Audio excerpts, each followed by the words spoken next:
All right, thanks for joining me on Journey with James. Today we're going to talk about black gold Texas tea. Right now it's my favorite subject because it's where I'm heavily invested in, and because I think it's really going to go some good places. There will be opportunities for others, but right now this is kind of my gold mine, and so I love talking about it. We're going to go over some stuff that is not me talking, and then we're going to talk about some things that are coming up, so stay tuned. This guy, I don't know his name, but he's got some really good stuff coming out. Some serious stuff hit the fan. When this baby hits 88 miles per hour, you're going to see some serious... The volume may go up and down. Those aren't my words. Those are the words of two separate analysts who believe we are in for a tornado of problems, both on the economic front and on the war front. Of course, arguably the economic front will have global ramifications. But over the past 24 hours, NATO made a massive mistake. But it was intentional. It was an intentional mistake. It was a blunder, launching an attack against Russia with a sophisticated attack on the Russian Navy. Big mistake.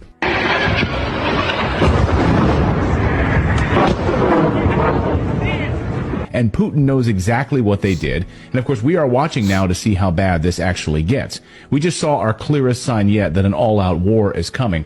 And if you're an investor, you need to pay attention to what's about to happen to the global economy as we slide into this recession at the beginning of 2024. We've got a bunch of big stories that I want to get to, and they're all tied together on energy, on debt, and war. So let's start with the war, which is incredibly important to understand because the United States wants to own Ukraine fully so that BlackRock and Vanguard and all of these other massive corporations can take full control of the land.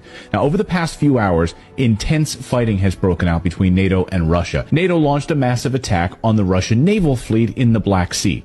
This is an attack on Crimea, which is Russian territory. Therefore, NATO just launched a missile attack against Russia.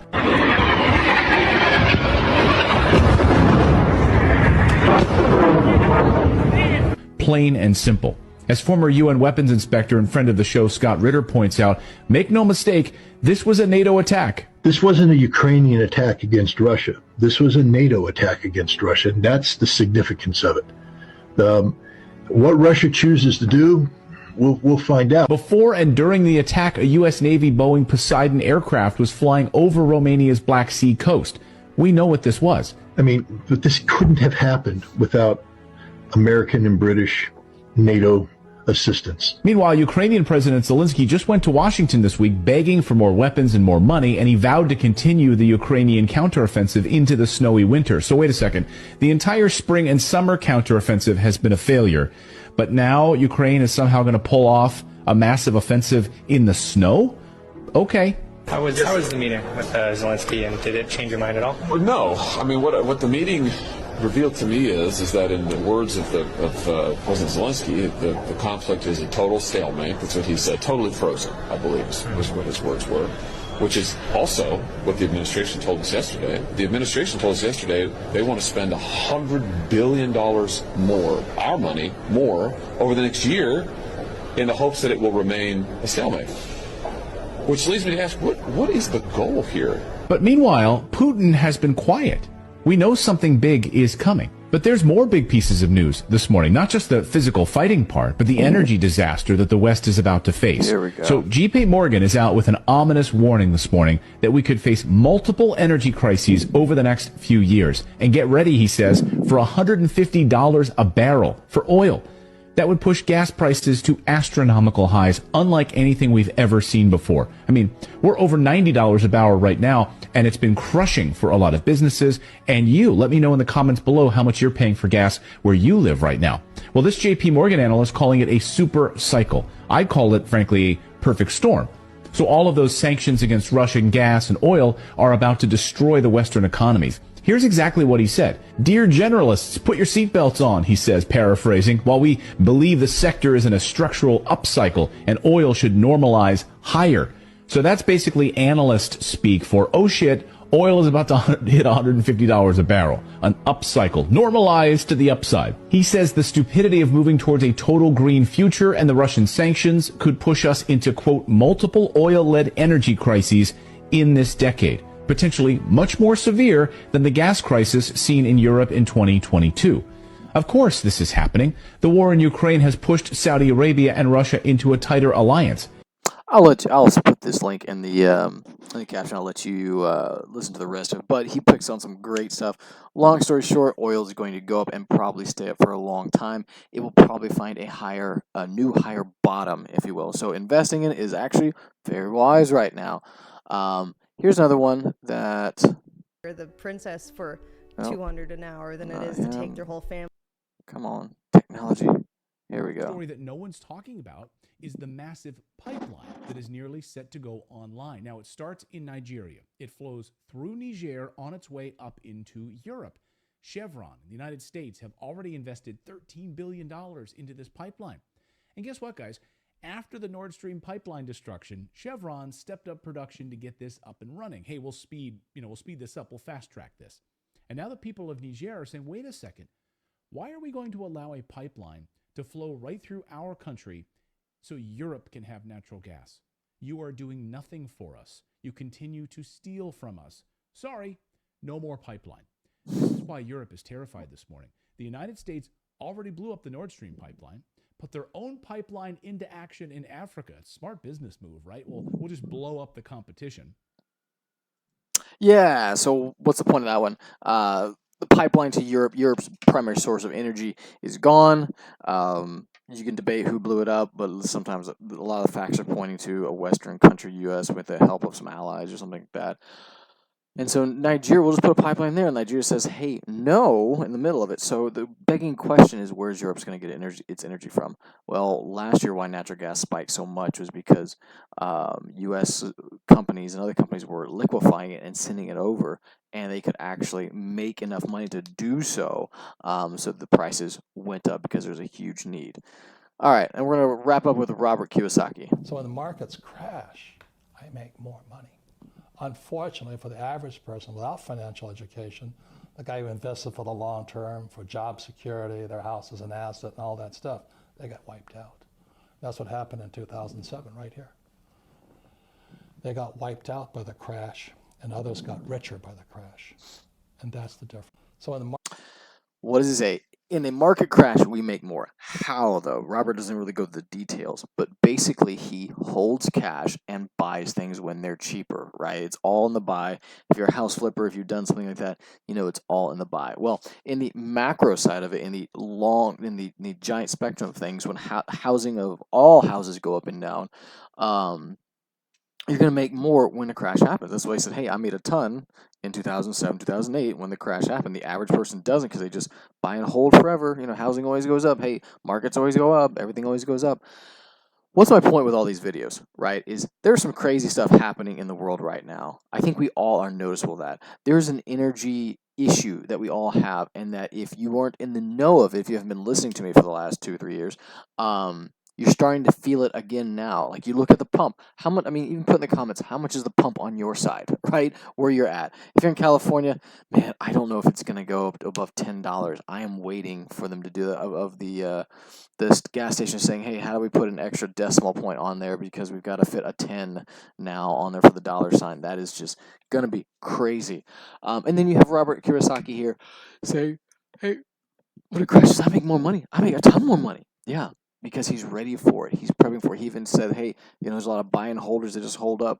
And the key to having a great, taking advantage of the crash is to hold cash, because the reason everything crashes is because bubbles pop, typically of credit, and people need cash. So the value of the dollar goes up and the value of everything else goes down.